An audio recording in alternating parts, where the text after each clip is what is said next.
Muchísimas gracias por compartir este rato conmigo en el que hoy, a diferencia de otras ocasiones, lo que vamos a hacer es hablar un poquito, reflexionar un poquito, valorar lo que nos ha ocurrido el día 18 de enero del 2026, es decir, el domingo pasado, cuando os habéis examinado, cuando habéis ido a Madrid o a Las Palmas de Gran Canarias a intentar demostrar el conocimiento que teníais, que seguramente fuera mucho, pero seguramente fuera pues un escenario en el que no pudierais demostrar todo lo que sabíais, porque es un momento difícil, es un momento de muchas sensaciones encontradas, preguntas que parecían claras, otras que generaban dudas, en fin, la gestión de nervios, en fin, una serie de cuestiones que de repente me aparecen en ese momento y me impiden ser la persona que soy.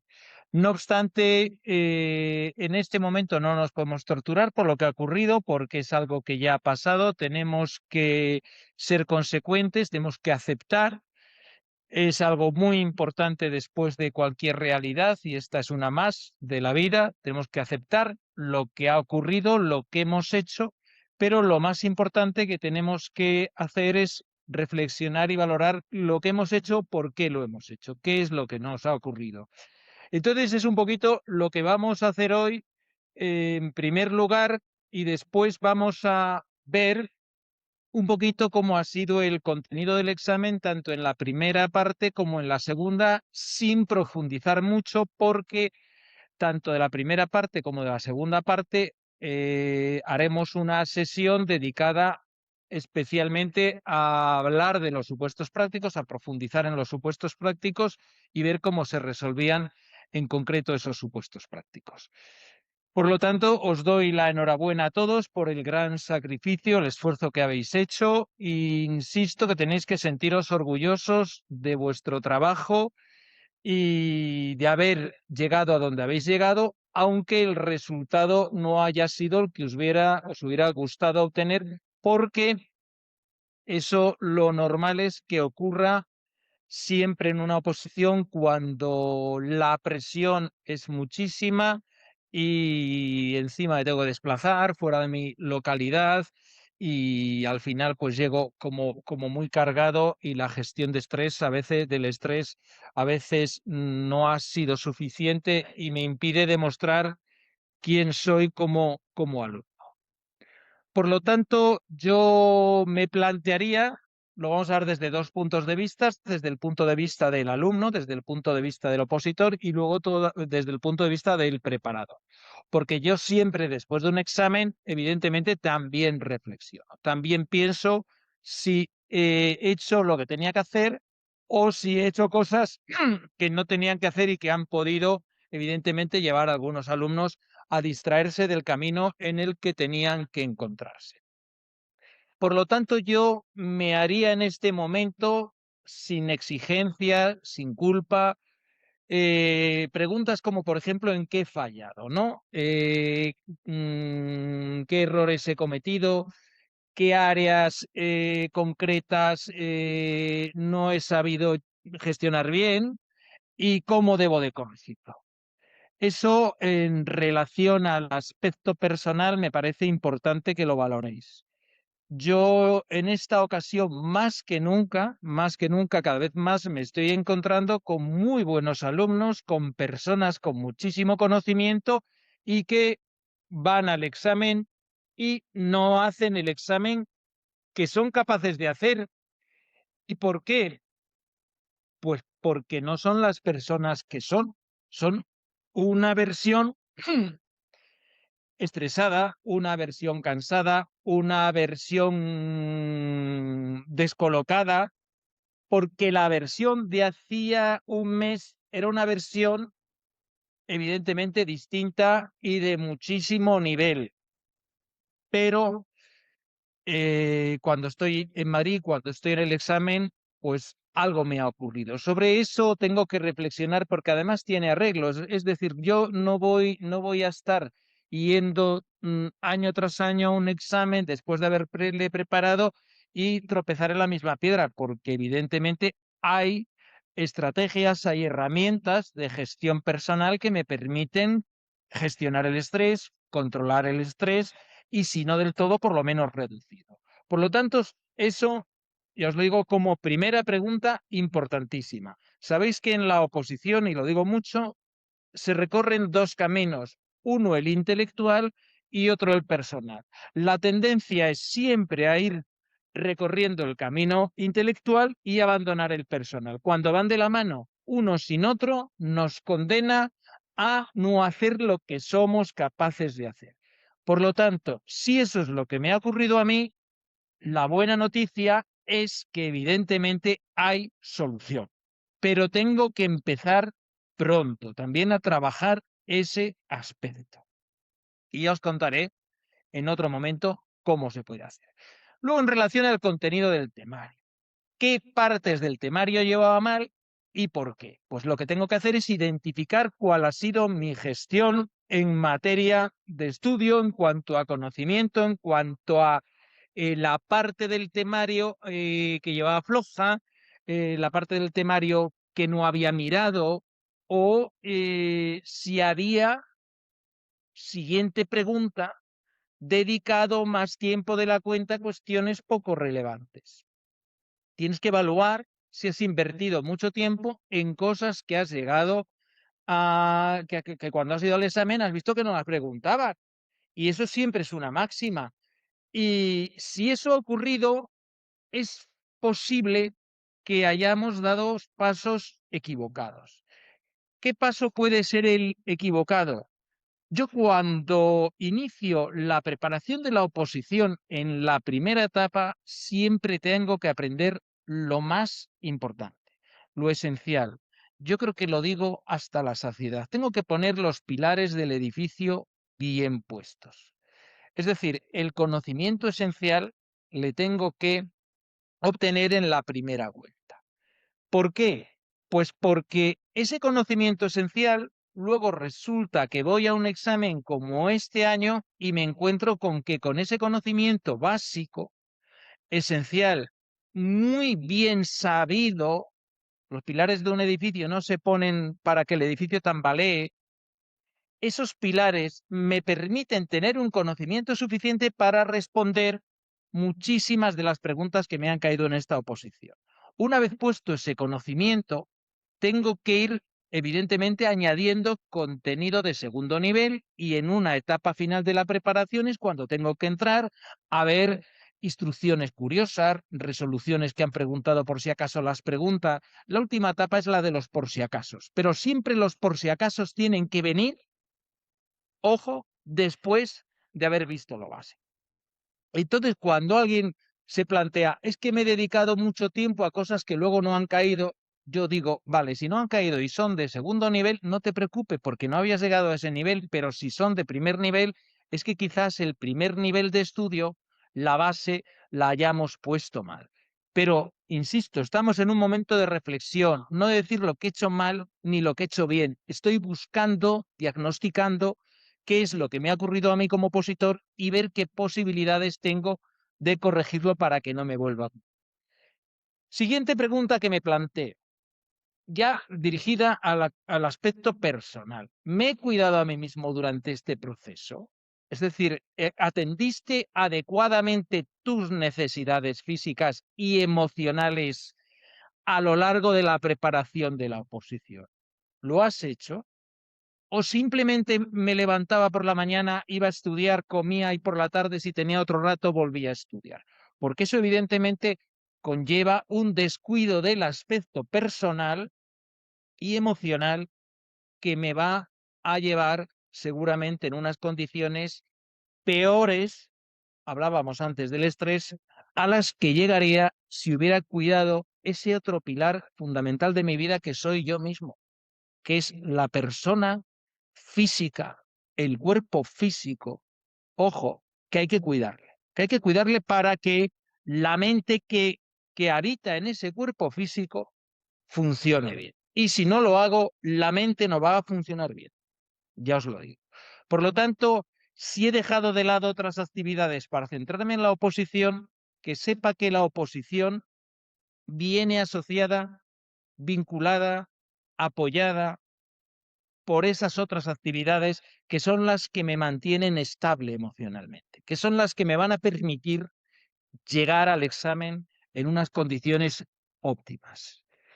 Y luego, por supuesto, tengo que ver la metodología que he usado, el tiempo, la gestión en el examen, de eso ya hemos hablado en numerosas ocasiones, pero también tengo que ver si he gestionado bien el tiempo en el examen. Pero desde luego no dudéis que si voy estresado en el examen, la gestión del tiempo es imposible hacerla bien, porque ya la persona que estaba allí no era la que gestionaba bien el tiempo, era alguien que podía hacerlo mejor, pero lo hizo como lo hizo.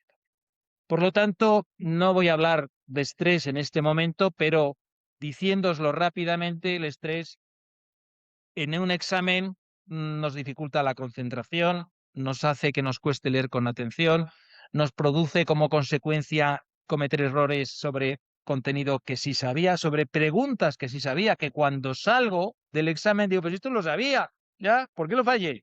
Si era yo, por el estrés. Dificulta la recuperación, el recuerdo de la información aprendida, te genera que te puedas quedar en blanco. Aunque sepas, el cerebro no accede bien a la información que tienes, no gestionas bien el tiempo, incluso en algún momento puede conllevar síntomas físicos como taquicardia, sudoración, tensión muscular, dolor de estómago, en fin, no os estoy evidentemente abriendo la puerta a una información que no sepáis. Por lo tanto, saber no siempre es suficiente. Hay que ser capaz de demostrarlo. Ojo, y para demostrarlo hay que cuidar el aspecto intelectual, pero hay que cuidar un pilar de igual importancia, el aspecto personal.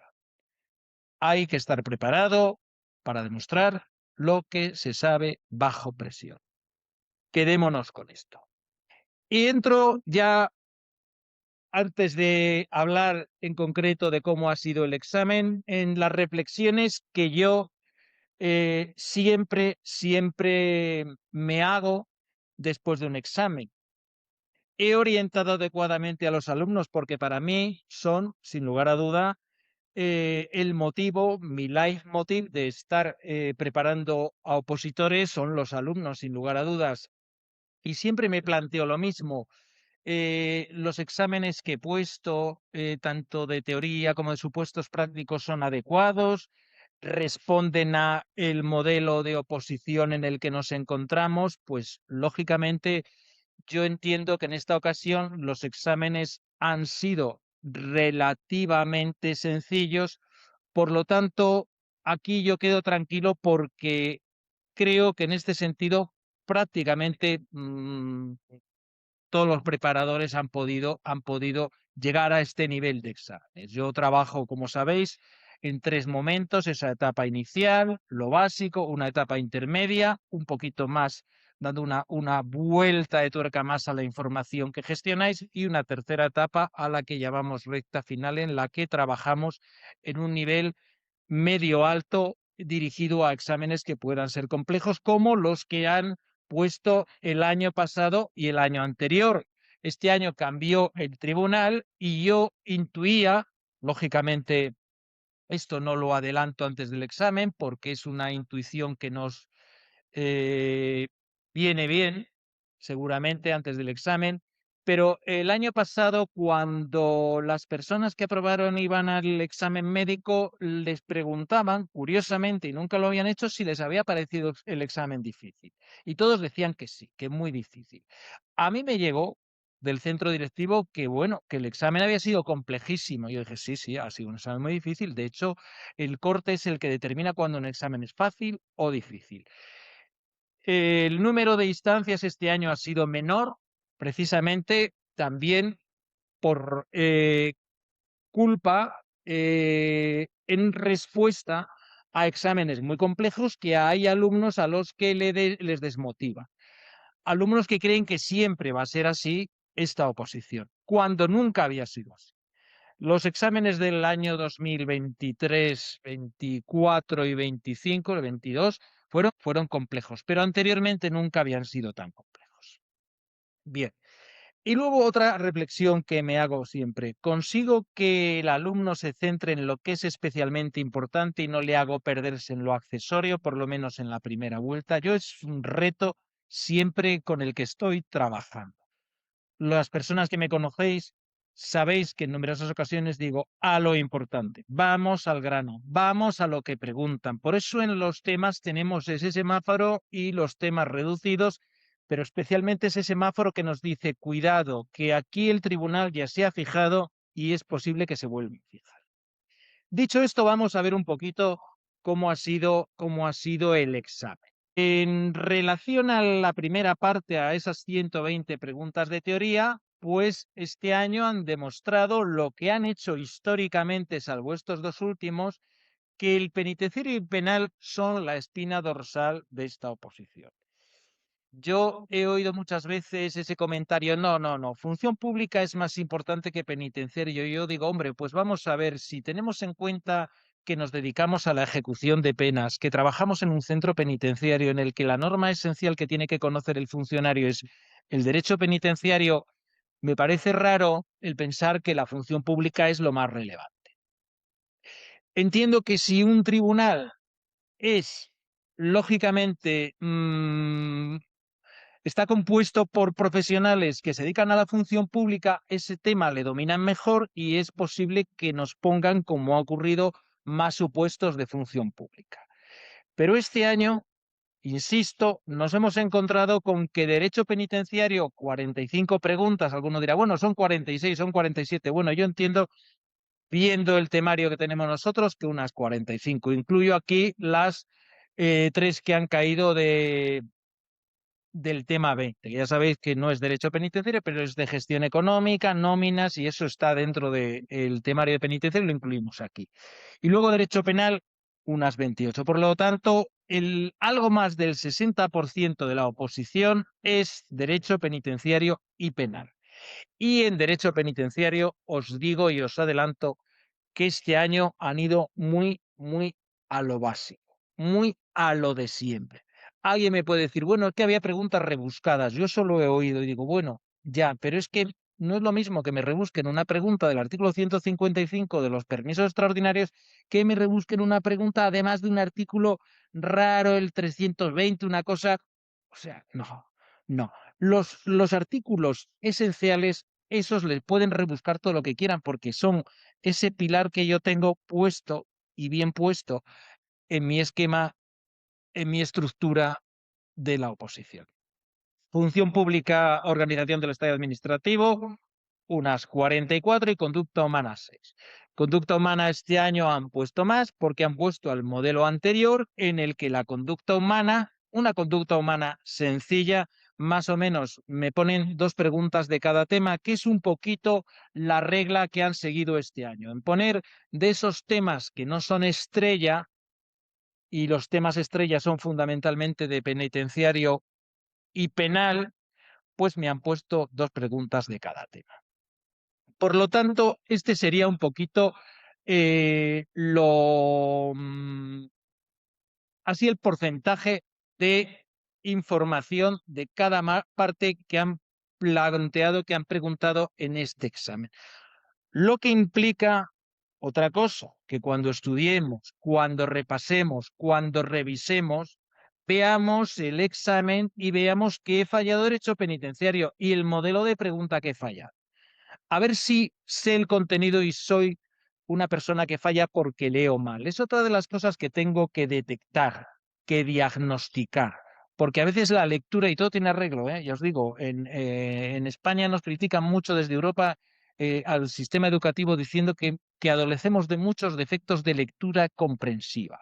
Entonces, si las personas que habéis ido al examen habéis fallado en lectura, eso se arregla bien, se arregla leyendo más despacio antes del examen, evidentemente, y fijándose un poquito más, entre otras cosas. Hay muchas estrategias. Pero también eso lo tenéis que mirar. Si yo sé un artículo, porque lo he estudiado 5 veces, voy al examen y fallo una pregunta sobre ese artículo, no es el contenido del artículo lo que me está haciendo fallar.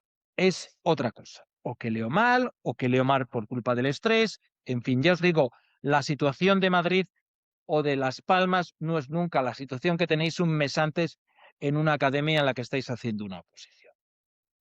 En penitenciario no os voy a hablar de ninguna pregunta porque, como siempre, este año, como siempre, me refiero antes del año 2022, este año han puesto preguntas sobre contenido fundamental, fundamental en materia de clasificación, el 100.2, 103, 106, 102, 128 del tema 10, 155 permisos, 162. Bueno, que no voy a entrar al detalle en pregunta por pregunta porque evidentemente estaríamos mucho tiempo y no es este el momento. Este es el momento de trabajar sobre otras cuestiones y valorar otros aspectos.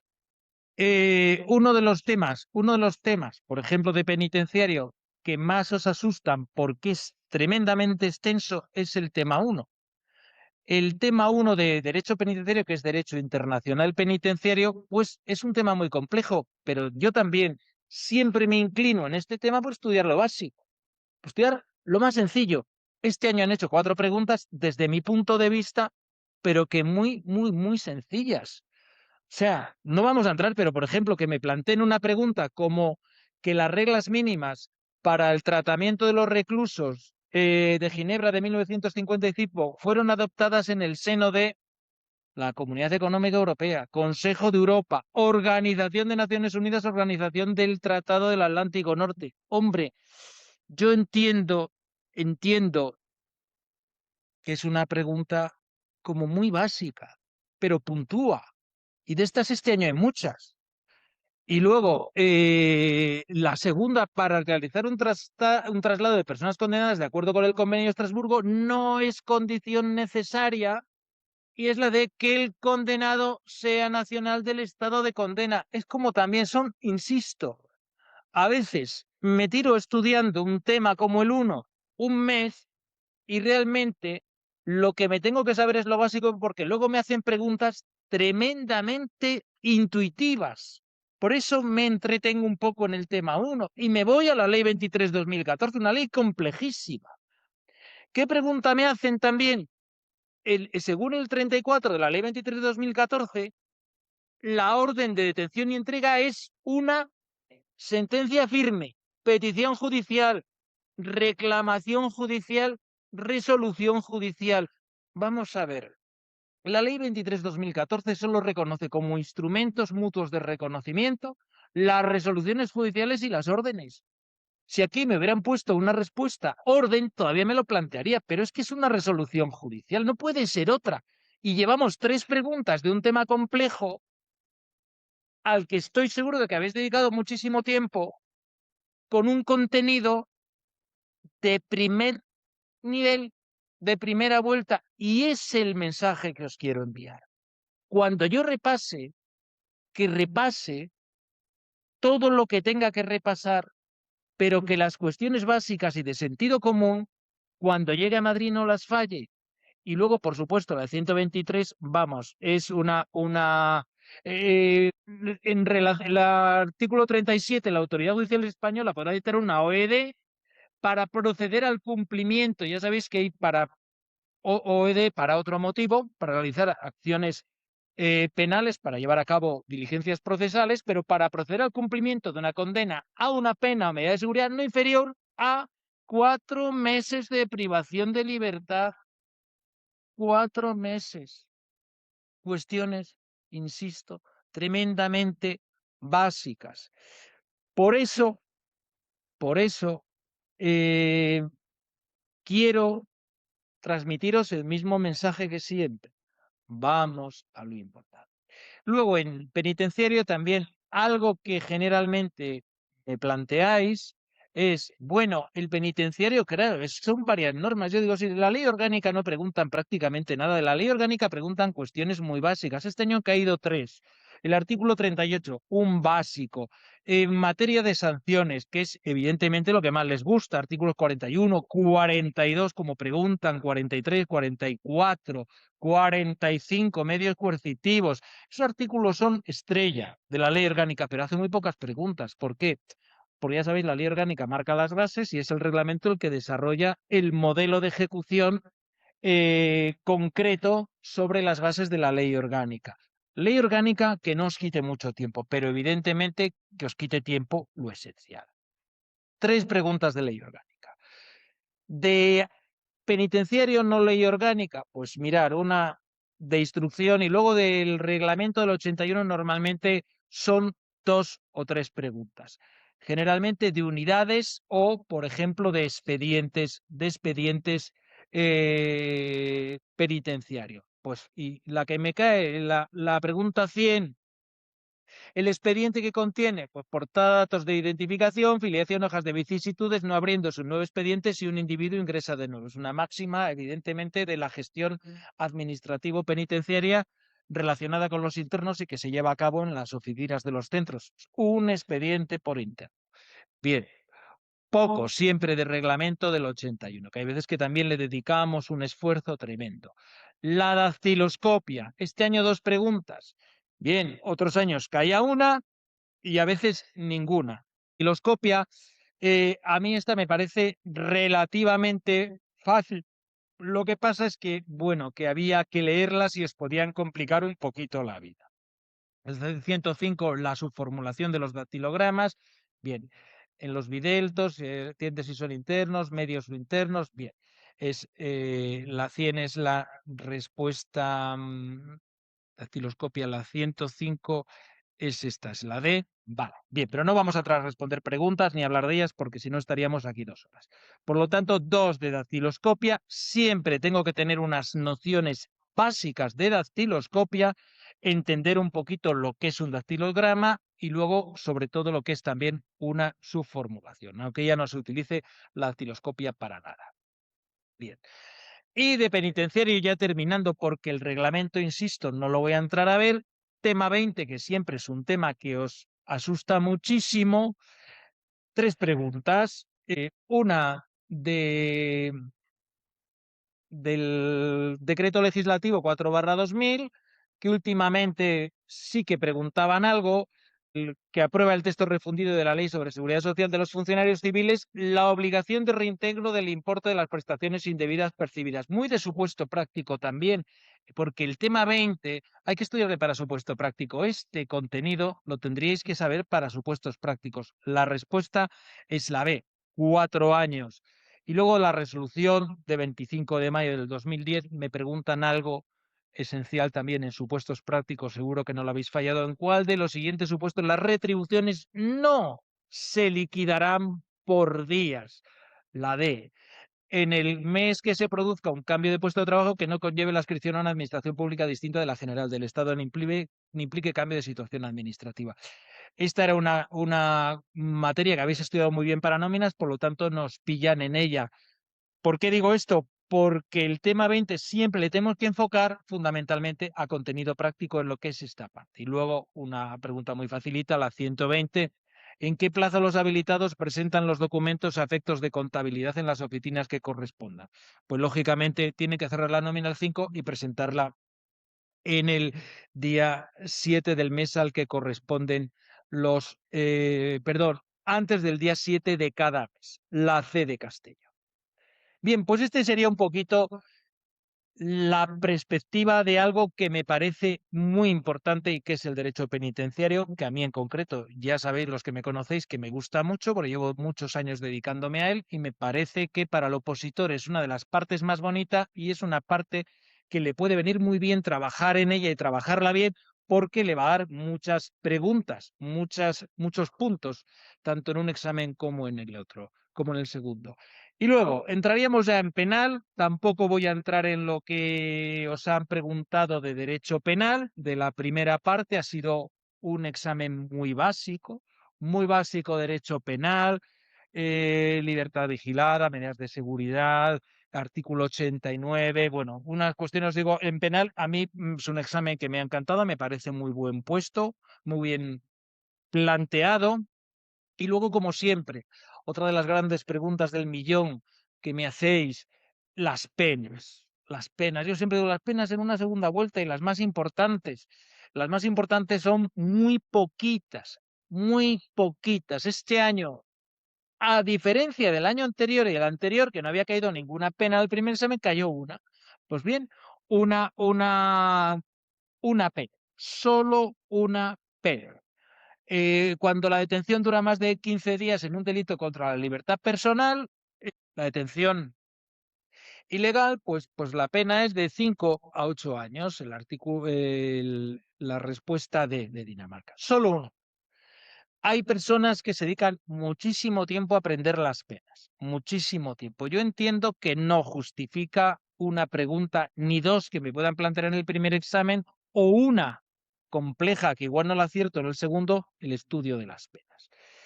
Bien, luego entraríamos ya en ese derecho que llaman procesal penal, que aquí le incluyen como penal y también ley orgánica del Poder Judicial, muy poquito de lo que es la novedad, las novedades incorporadas por la ley orgánica 1/2025, no han preguntado nada, es más, luego han hecho una cosa curiosa en materia de terminología, han utilizado las secciones del Tribunal de Instancia en los supuestos prácticos. En el primer examen hablan de jueces de vigilancia, mezclan un poquito porque yo creo que estamos en esa transición en la que con el tiempo todos utilizaremos, por ejemplo, cuando hablemos del juez de vigilancia penitenciaria, hablaremos de la sección de vigilancia penitenciaria del Tribunal de Instancia y si es del central, será del Tribunal Central de Instancia, pero de momento está todavía un poquito mezclado por lo que he visto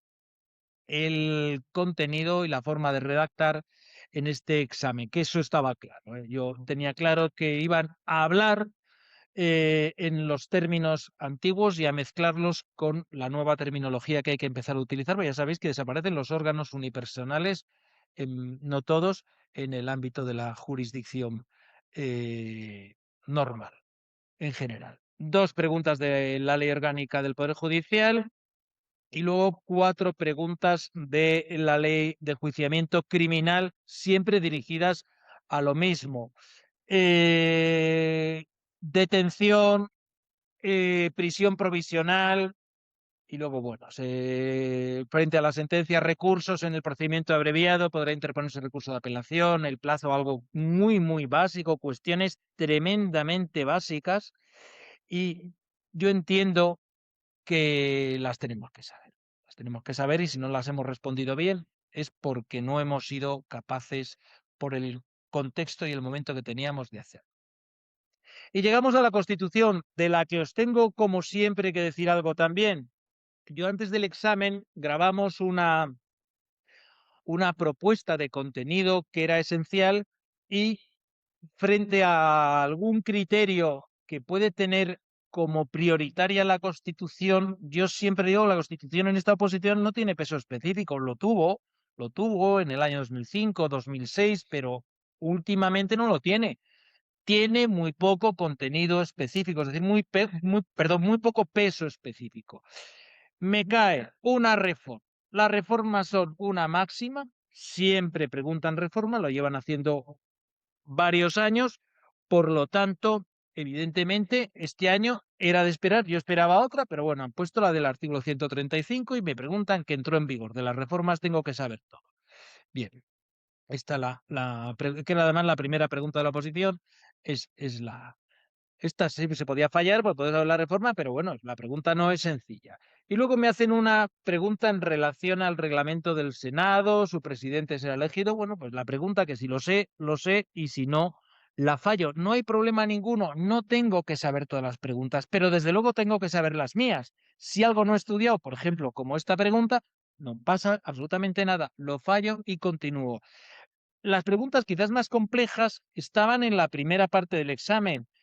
También tenéis que reflexionar sobre si verdaderamente las dudas os desgastaron y os generaron que perdierais mucho tiempo. Eso también lo tenéis que valorar.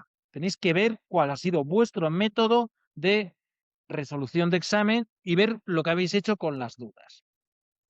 Luego me cae otra pregunta clásica, artículo 148-149, lo más preguntado de la Constitución, la pregunta 21. Es que es un clásico ya de constitucional de Dinamarca. Y luego la pregunta 22, la iniciativa del proceso autonómico del 143. Bien, otra, la B de Barcelona, pasados los 5 años, y la 6, ya defensor del pueblo. Por lo tanto, 3 preguntas de la Constitución de cuestiones básicas que era muy claro que podían ir por ahí los tiros, y 2 preguntas que son de derecho constitucional, de temas de constitucional, pero como siempre una o dos son de la Ley Orgánica 3/81 del Defensor del Pueblo.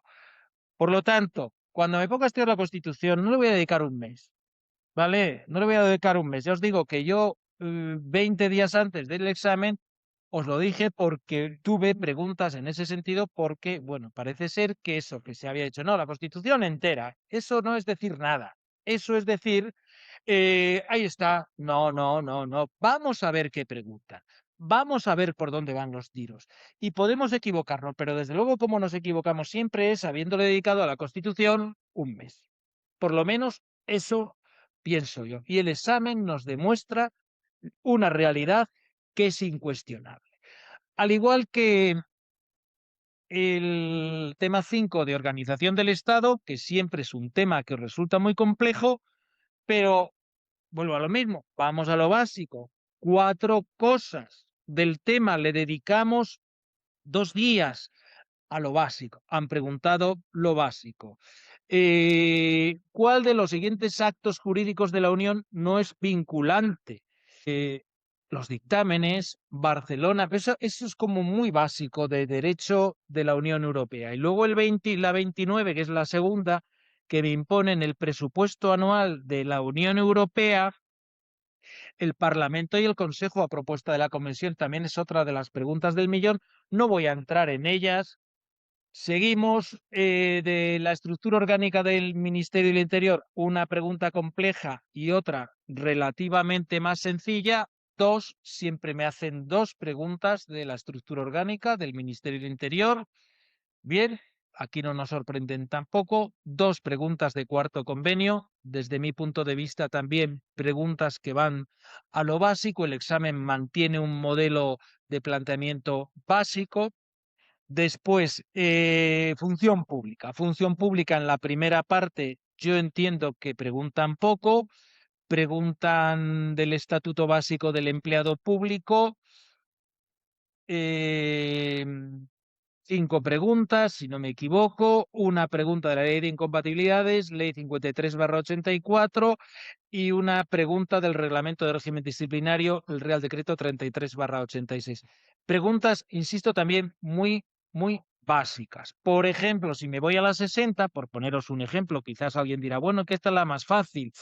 Digo, bueno, no es causa de pérdida de la condición de funcionario de carrera la pena privativa de libertad superior a 3 años. La 60 es la de Dinamarca. Bien, seguimos.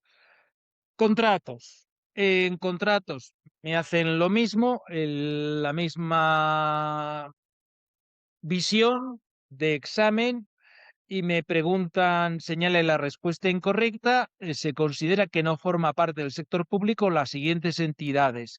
Y aquí me hacen algo que yo siempre digo, que una pregunta que no sepa, voy a ver si leyendo consigo ver algo que me indique, pues eso, o por descarte o porque haya un término mal utilizado, que esa pregunta es falsa. Sobre todo se dan las incorrectas. Pues aquí la incorrecta es la C de Castellón, los órganos autónomos, universidades públicas y las autoridades administrativas dependientes. Yo esto no entiendo muy bien qué es autoridad administrativa dependiente.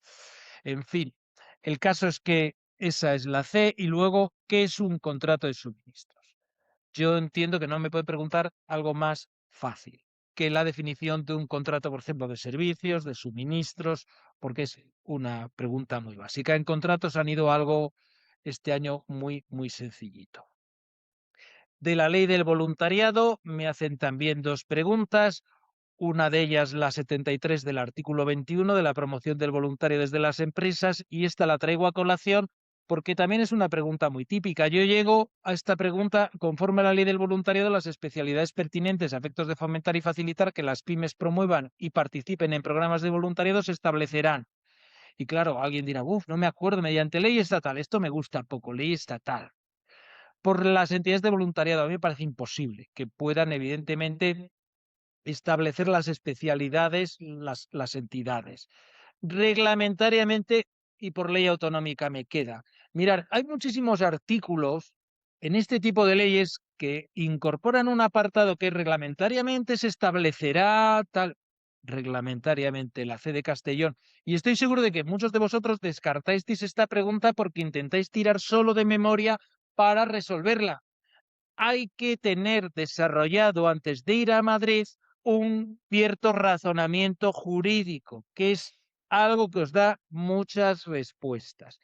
Y luego hay una que me parece curiosa, la 77, que es una pregunta de políticas públicas del tema 12, que me preguntan por los grados de dependencia de la Ley 39/2026 de 14 de diciembre de promoción de autonomía personal y atención a las personas en situación de dependencia, y me pone como correcta la C de Castellón, dependencia moderada, dependencia severa y gran dependencia. Hombre, yo creo que hay ahora mismo un grado 3 más de dependencia extrema, porque hubo una reforma el 11, perdón, en octubre, el Real Decreto Ley 11/2025, que incorporó un nuevo grado 3 más de dependencia extrema.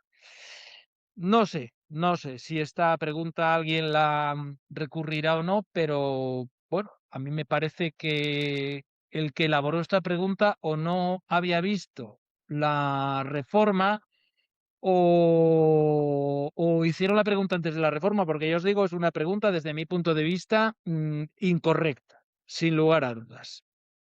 Por eso os traigo aquí el contenido de la reforma. Bien, luego transparencia y buen gobierno. Me hacen tres preguntas. Una muy deducible, la 79, porque las líneas estrategias de actuación del Consejo de Transparencia y Buen Gobierno se definen en un plan estratégico aprobado por la presidencia del Consejo y tendrá carácter. Se acaba de aprobar el último en octubre, 25-29. Yo creo que os lo había reenviado por correo cuatrienal. Cuatrienal. Por lo tanto, la respuesta a la 79 es la A. Y luego, la 122, yo siempre digo en estas leyes raras, todo aquello que sea remisión o valoración y me aparezca semestral, trimestral, mensual, siempre eso es muy susceptible de ser preguntado. 3, me ponen de transparencia y buen gobierno, les gusta. Este tema 13, sin duda. De administrativo, ley 39 y ley 40 caen aproximadamente 10 preguntas, no muy complejas tampoco.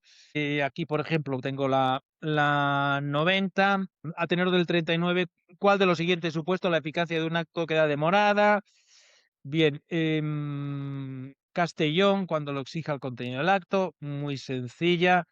Medidas provisionales, el artículo la 95. Bien, pregunta la definición de declaración responsable. En definitiva, yo entiendo que el administrativo también fue relativamente complejo, perdón, sencillo, pero siempre, evidentemente, desde mi punto de vista y desde lo que me habéis comentado vosotros. No es nunca un examen sencillo de posición, nunca, pero estamos hablando de si el contenido es esencial o si han rebuscado. Y yo entiendo que, salvo excepciones, no han rebuscado mucho. El último tema, ya sabéis, el 17, en el que está esa ley general presupuestaria. Dos preguntas. Una del artículo 73, que me preguntan el reconocimiento de la obligación, cuestiones que yo entiendo que tenéis que saber, y luego en los ingresos de capital se distinguen, pues bien, cuestiones básicas también.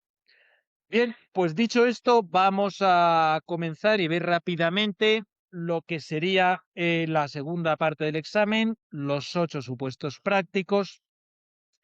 Hasta ahora el talón de Aquiles de la oposición, pero este año me he encontrado con personas a las que les ha salido mejor el segundo examen que el primero.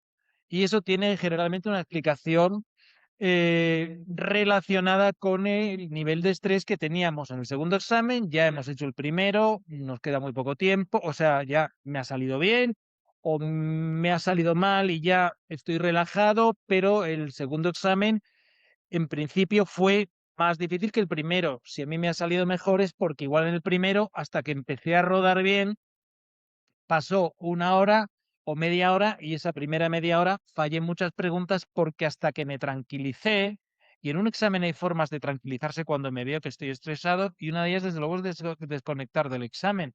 ¿Y cómo desconecto? Con la respiración. Me desconecto del examen, conecto conmigo mismo. No obstante, esto, en fin, ya hablaremos de ello también. 8 supuestos prácticos, prácticamente todos mixtos, pero no todos, he dicho prácticamente todos. El primero de penitenciario, un supuesto de ingreso, comunicación de ingreso, permiso extraordinario, suspensión de permiso extraordinario, me mezclan dos contenidos de penitenciario. El segundo es un supuesto de libro de prisión permanente revisable. El tercero del tema 20 de gestión económica, a mí me encantó, anticipo de caja fija, y luego la orden IN 368-8/2007 de ayudas y subvenciones a los internos, familiares, liberados condicionales, siempre cae. El supuesto cuarto, el único íntegro de función pública, el quinto, un mixto, el sexto, ejecución de la pena de trabajo en beneficio de la comunidad, el séptimo, penitenciario también, y el 8, penitenciario íntegramente. Por lo tanto, de contenido penitenciario o de ejecución penal tenemos el 1, el 2, el 3, el 6, el 7 y el 8. Lo que implica que con penitenciario penal yo podría haber sacado 6 supuestos, pero muy bien salido. Pero insisto en que con un conocimiento serio y con una capacidad de aplicación de la norma penitenciaria, que es quizás un poquito lo que cueste. Rápidamente, el primero, un ingreso. Tanto el ingreso como la excarcelación son cuestiones muy de supuesto práctico. Me preguntan el artículo 15, el artículo 23, la excarcelación de detenidos, luego la separación interior. Pregunta muy sencillita, una pregunta en la que me dicen una mujer está en un departamento de hombres, no hay departamento de mujeres, ¿qué hay que hacer? Trasladarla, evidentemente porque ese no es su centro, aunque haya ingresado ahí voluntariamente o porque la ha llevado la policía judicial, como es el caso. Bien, luego aquí me introducen dos preguntas de permiso, el artículo 161, hiper preguntado este artículo, y luego la suspensión y revocación de permisos de salida, que también es una máxima de los supuestos de penitenciario que hablan de permisos. El segundo, me hacen identificar una pena de prisión permanente revisable, si está bien impuesta o no, y me ponen un caso de libro de prisión permanente revisable, el asesinato de un recién nacido. Bien. Por lo tanto, que además esa parte es quizás de las que más les guste preguntar de la oposición en relación a parte especial de derecho penal. Esa parte, asesinato, homicidio. Estos últimos años cayeron dos supuestos muy complejos de delitos de lesiones por imprudencia, y el del el año anterior, me parece que era un homicidio por imprudencia, el del 24, y me preguntaban la pena, pero es de esta parte del temario, es de esta parte, porque es de donde se pueden poner los supuestos quizás más bonitos. Me preguntaban si estaba bien puesta o si se podía, si estaba bien puesta, que eran 12 años, libertad vigilada está mal puesta. Libertad vigilada nunca puede durar 12 años, solo puede durar 10. Artículo 105 del Código Penal. Luego me iban al 36. El 36 es un artículo para saber perfectamente. Y luego me hacían la secuencia. Me preguntaban cuándo puede salir de permiso, me preguntaban sobre el tercer grado y me preguntaban sobre la condicional en prisión permanente revisable. Es que no hay más que preguntar. Sencillo. Si vamos al complejo, sí, sin duda. El supuesto 3 de gestión económica. En este me voy a detener un poco. El año pasado y el anterior, pero el año pasado especialmente, me enviaron un mensaje diciendo: nos interesa saber si el opositor conoce los anticipos de caja fija o no. Los estamos utilizando todos los días en el centro penitenciario para pagar suministros, para pagar combustible. Y un supuesto muy bien planteado y muy sencillo en el que me caen 4 preguntas del Real Decreto 725/89 sobre anticipos de caja fija y en concreto 2 preguntas del artículo 2 de los límites, sería el ámbito de aplicación, y 2 preguntas del artículo 7, reposición de fondos, impulsación del gasto y sobre todo, pues eso, la forma de control de examen de esas cuentas que se generan en un centro penitenciario. Y luego una que se podía resolver por intuición, que era pues la de la orden IN 368/2007, que, como ya sabéis, todos esos gastos son gestionados como gastos a justificar. Pero este era un supuesto de gestión económica, que es lo que os asusta, pero como muy centrado en unas cuestiones que ya sabíamos que este año podían preguntar.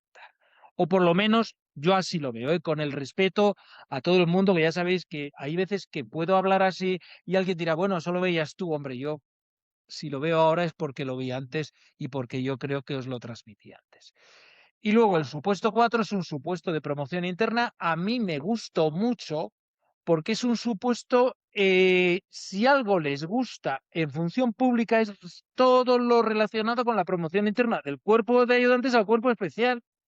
¿Qué ocurre en esta ocasión? Que además de preguntarme por los requisitos que tenía que tener el funcionario para poder promocionar, me preguntan también por la licencia. Cuando una persona está haciendo el periodo de prácticas en el cuerpo especial, ¿en qué situación, qué licencia puede pedir en el cuerpo en el que se encuentra? Y esa pregunta, que parece que ha resultado compleja, que es una licencia por estudios, es una de las licencias que se mantienen todavía vigentes de la Ley Articulada de Funcionarios Civiles del Estado, del Decreto 315/64. Tenemos todavía activa esa ley. ¿Por qué? Porque esto no ha tenido otro desarrollo. Y además de esta, en esta ley se recoge una excedencia de 3 meses cada 2 años, que la utilizamos. No mucho, pero está ahí y se puede utilizar. Bien, luego se respondía con el TREBEN y luego el grado personal. El grado personal no le tocan, no me preguntan por el artículo 70 del Real Decreto 364, pero sí me preguntan por un artículo básico que es el derecho de los funcionarios a la promoción interna. Y uno de los derechos es que puede conservar el grado, pero siempre y cuando el grado que tiene consolidado al promocionar forma parte del arco de grados del grupo al que promociona, en este caso del grupo A2, cuerpo especial, que el arco de grados es del 20 al 26, este señor como tenía el 17 no lo puede evidentemente mantener. Tiene que empezar a consolidar el del puesto que ocupe inicialmente en el grupo A2, es decir, en el cuerpo especial. El único supuesto de función pública este, el único. Supuesto, yo entiendo que es sencillo, no es esa función pública rebuscada en la que me plantean cuestiones sobre las resoluciones de violencia de género que podía haber sido también, pero no lo han hecho. Siguiente supuesto, un mix de procedimiento sancionador y de contratos. 2 preguntas de procedimiento sancionador. Una es identificar una cuestión que es si unas declaraciones llevadas a cabo en la información previa, una prueba testifical, luego sirve en la instrucción. Pues claro que sirve, hombre, si se incorporan esas declaraciones al expediente por el instructor y los testigos se ratifican, es decir, se mantienen en lo mismo que dijeron en la información previa, es como que lo volvieran a decir. Por lo tanto, hombre, pues claro que es una prueba válida en la instrucción. Era una pregunta que se resolvía por descarte la primera, estoy seguro de que tenéis el examen algunos delante, y luego la 2 era ya Trevé. Ahí me preguntaban 2 cosas, la prescripción de las sanciones, cuando empezaba a computar, y la caducidad, cuánto empezaba del procedimiento. Y me daban 2 fechas. Esto me lo hacen en 2 ocasiones en este examen, pero con preguntas muy sencillitas. Y luego de contratos me hacen 3 preguntas, yo entiendo que muy básicas. Un expediente de contratos menores, me dicen, ¿puede ser un contrato menor? Pues claro que sí, porque el valor evidentemente lo permite del contrato, pero ojo, me ponían ahí una picaresca, me lo ponían sin IVA y con IVA, y ya sabéis que el expediente de contratación incluye Cuando se trata de un contrato menor, el valor estimado inferior a una cuantía, 40.000 euros, pero el valor estimado, ojo, no incluye el valor añadido. Datos que ya sabéis que en contratos son fundamentales, pero son dos artículos estrella de contratos, no se han columpiado nada. Del 159 preguntan el apartado 6, el supersimplificado, lo estamos utilizando en los centros penitenciarios muchísimo, por lo tanto no se han ido a cosas raras en este sentido. Y luego algo que sí o sí preguntan casi siempre, las, eh, las penalidades. Las penalidades. Y aquí me hacen calcular una penalidad que no puede ser superior al 10%. Si el precio del contrato era 30.000, la penalidad no podía superar los 30.000. Perdón, llegar a los 3.000 y punto. Luego ya entramos de nuevo en materia de derecho penitenciario, la gestión de una pena, en este caso la gestión de un programa vinculado a una suspensión de penas de una persona a la que luego le llega una prohibición de aproximarse a la víctima. En definitiva, me rizan un poquito el rizo porque me hablan de varios juzgados y aquí la clave es que hay un juzgado ejecutor, un órgano jurisdiccional competente para la ejecución, que es el Tribunal de Instancia número 2 de Madrid, que es el que ordena ejecutar el programa como condición de la suspensión de la pena de prisión. Pena que se ha impuesto en una sentencia por otro juzgado.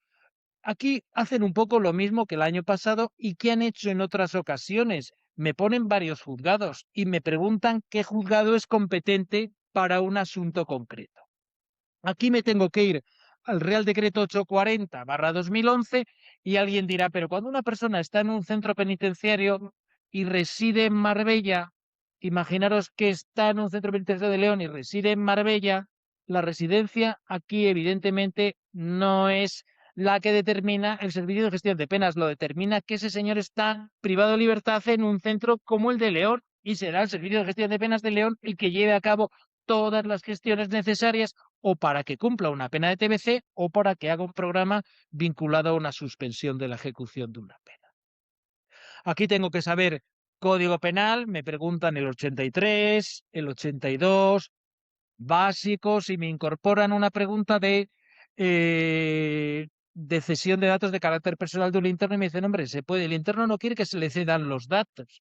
Pero vamos a ver, mire usted, el interno puede querer lo que quiera, pero para la ejecución de una pena nosotros tenemos que ceder los datos a una institución correspondiente en la que ese señor va a hacer el programa. Hay datos que no tenemos que ceder, pero los que queramos ceder y podamos ceder, los vamos a ceder sin problema ninguno. Dicho rápidamente y a grosso modo, sin profundizar en ello. Una pregunta de reglamento. Y luego el penúltimo de los supuestos, seguridad interior. Todos estos años se están poniendo, y a mí me gusta, supuestos de seguridad interior, que es donde vais a estar vosotros fundamentalmente trabajando el grueso de los opositores que aprueben la oposición. Van a interior, algunas oficinas, muy poquitos a habilitación y algunos pocos también a administración o a la oficina de seguridad. Aquí me plantea preguntas sobre comunicaciones, el artículo 45, preguntas muy sencillas, y luego me hacen una pregunta relacionada con un cacheo a la madre que viene a visitar a un interno, se la cachea con desnudo integral, pero no se encuentra nada, pero persisten las sospechas porque el perro detector de sustancias estupefacientes la marca y la dejan comunicar. Después, cuando sale de la comunicación, al interno sí que le detectan que tiene objetos prohibidos al interior de su cuerpo y me hacen ese planteamiento muy bonito de aplicación del artículo 68. Se pueden realizar pruebas posteriores al cacheo con desnudo integral si persiste la sospecha. Sí, ¿qué órgano las puede ordenar? ¿A quién hay que pedir autorización? En fin, muy bien planteado este supuesto. Y luego hay una pregunta que aquí genero duda, no la tengo delante, pero más o menos la recuerdo, y era la suspensión de la comunicación, que una pregunta era, ¿se podría haber suspendido la comunicación de esta mujer porque persistían las sospechas, aunque no se le hubiera detectado nada en el cacheo? Pues claro que sí. ¿Y quién lo puede hacer? Una respuesta era el director y otra el jefe de servicios. El jefe de servicios puede adoptar, por supuesto, la medida provisional. Lo que pasa es que dudábamos si el término suspensión era relacionado con el artículo 44 solo o no. El jefe de servicios decide que esta persona no comunica y utiliza el que elabora el supuesto práctico el término suspender, pero significa que no dejaría entrar a esa persona. Por lo tanto, era la B frente a la A, que era el director por razones de orden o seguridad, que era como un poco corta y pega y no dirigido al caso. Mirar, para suspender algo no son razones genéricas, ¿eh? Si me ponen una respuesta a la que me digan razones fundadas, específicas, el jefe, en fin. Pero bueno, eso con el caso delante en otro momento lo comentaremos con más precisión. Y por último, un supuesto de régimen cerrado, materia también estrella de derecho penitenciario, ha caído muchísimas veces un supuesto, además íntegro como este de régimen cerrado, en el que me preguntan las características del régimen cerrado, y una de ellas es que tiene que estar con absoluta separación del resto de la población reclusa, que era una de las respuestas que me daban, puede estar en el mismo módulo, pero separada, porque el interno del protagonista del caso era una persona en segundo grado al que se le había aplicado el 75.1. Si vosotros entrarais a un módulo de aislamiento, veríais que hay en el panel en el que se anota la situación de cada uno de los internos, veríais que hay internos en 75.1, internos en 91.2, internos en 91.3, internos preventivos. Y en ese departamento conviven todos. Pero, ojo, se responde también a lo que dice el artículo 90, absoluta separación. ¿Por qué? Porque la infraestructura del aislamiento nos permite hacerlo. Artículo 91, me lo preguntan en dos ocasiones, artículos fundamentales en esta oposición, el artículo 93, las salidas al patio, las modalidades de vida, cómo se asigna, cómo se reasignan, si un interno agrede a un funcionario se le puede pasar de 91.2 a 91.3, cómo se le cambia de modalidad de vida. Y luego algo que a mí me parece interesantísimo, que me imagino que lo detectaríais, es claro que el interno tenía 20 años. Por lo tanto, cuando me hablan de régimen cerrado, estoy seguro que me van a plantear algo relacionado con el 92.4, la reasignación de modalidades. Si un interno es menor de 21 años y lleva más de 6 meses de permanencia en el mismo régimen de vida, me es igual modalidad que grado, se remite al centro directivo para su resolución. Y entonces, claro, aquí me plantearon una pregunta sobre esa cuestión y había que remitir la revisión con independencia de que fuera por unanimidad o por mayoría de la Junta de Tratamiento al centro directivo. Pues dicho esto, conclusión que sacamos en esta ocasión de los supuestos. Mucho reglamento penitenciario, 14 preguntas, mucho penal de ejecución penal. Yo siempre digo, tan importante es la norma que se encuentra en el Código Penal de ejecución penal y son aquellas normas que regulan la ejecución de una pena, como por ejemplo el 36. Claro, y alguien dirá, ¿y por qué eso no está en la Ley Orgánica General Penitenciaria? Pues porque no se ha reformado. La Ley Orgánica está muy blindada y no se ha reformado. Entonces, cuando quieren introducir alguna cuestión en materia de ejecución de penas, lo hacen vía Código Penal que se está reformando cada 2 por 3. Pero esas normas que están en el Código Penal para vosotros son tan importantes o más que las que están en el reglamento. ¿Por qué? Pues porque caen año sí y año también. Y son todas aquellas normas que afectan a la ejecución. Cuando el Código Penal veo tercer grado, como por ejemplo en el artículo 36, o libertad condicional, suspensión de la ejecución de pena por libertad condicional, que son cuestiones que cuando se reforme con el tiempo la ley orgánica seguro que cambian de sede y pasan de el Código Penal a la ley orgánica, pero de momento están en el Código Penal y son evidentemente para vosotros relevantes. Y luego, eso, más de la mitad del examen, 29 preguntas entre derecho penal y penitenciario. Ojo. Luego, una pregunta de recursos de disposición adicional quinta que utilizan además la terminología de la disposición adicional quinta y denominan recurso de apelación al que se plantea frente a una sanción por el interno ante el juez de vigilancia, que ese simplemente yo le denomino siempre recurso, pero bueno, la disposición adicional quinta utiliza esa denominación. Luego, anticipos de caja fija, 4 preguntas, Real Decreto 72589, la orden de ayudas asistenciales 3688 del 2007, el TREVER, 4 preguntas, el Real Decreto 315, ese del 64 en el que se recogía la licencia por estudios, el Real Decreto 364 del 95, los derechos de los funcionarios de promoción interna, el Real Decreto otra del 364, la disposición adicional quinta, el permiso retribuido para funcionarios que accedan a otros cuerpos o escala, ya sabéis, en este caso tenía, me parece que la persona del caso derecho, pues iba de Zamora a otro centro que estaba en distinta localidad un mes, pero un mes de permiso retribuido, es decir, toma posesión y al día siguiente pasa a disfrutar de este permiso retribuido que le va a pagar además el centro de destino. Permiso que tenéis que conocer, que seguro que conocíais perfectamente. Y luego de contratos, como os dije ya cuando vimos el supuesto, 4 preguntas muy, pero que muy básicas. Y por último, Real Decreto 840/2011, que es derecho penitenciario, al igual que el Real Decreto 782. Me hicieron 2 preguntas. Por lo tanto, ¿qué conclusiones desde mi punto de vista tengo que sacar en este examen? Cuando vuelva a repasar o cuando empiece a estudiar de cero, un elevado número de preguntas son repetidas de otros años, pero no me repiten la misma pregunta. Trabajan sobre el mismo contenido, pero no lo pueden hacer de otra manera. Es decir, si van a lo básico, el contenido está ahí. Lo que pasa es que me plantean supuestos distintos y preguntas enfocadas desde perspectivas diferentes. Por lo tanto, tengo que reflexionar si este contenido básico le sé y le sé muy bien y no tengo que andar repasándole la última vuelta o en las últimas vueltas este contenido ya le tengo tan bien sabido que no le tengo que repasar. Porque es como decir, bueno, yo es que algo que me sé, ¿por qué lo tengo que repasar? Solo repasaré aquello que creo que no sé.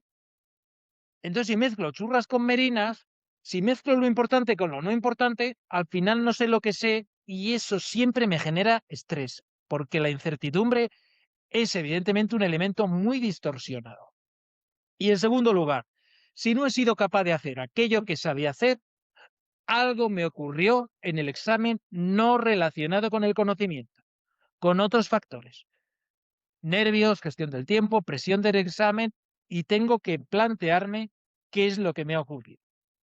Bien, y esta reflexión importante, tanto en relación al contenido como en relación a gestión personal, en este momento la tengo que hacer, descanso evidentemente unos días, me lo merezco porque he trabajado mucho y la máxima es no necesito estudiar más.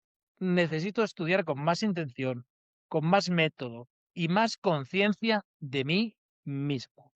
Porque el examen no se mide solo por lo que sé, también se mide en cómo gestiono el tiempo, la presión y mi cabeza, por decirlo de alguna manera que lo entendáis. Por lo tanto, en este sentido, que nos quede claro que lo que ha pasado, para que no me vuelva a pasar, tengo que ver en qué puedo y debo cambiar. Y además, insisto, la buena noticia es que hay caminos para hacerlo. Pues dicho esto, muchísimas gracias por vuestra atención.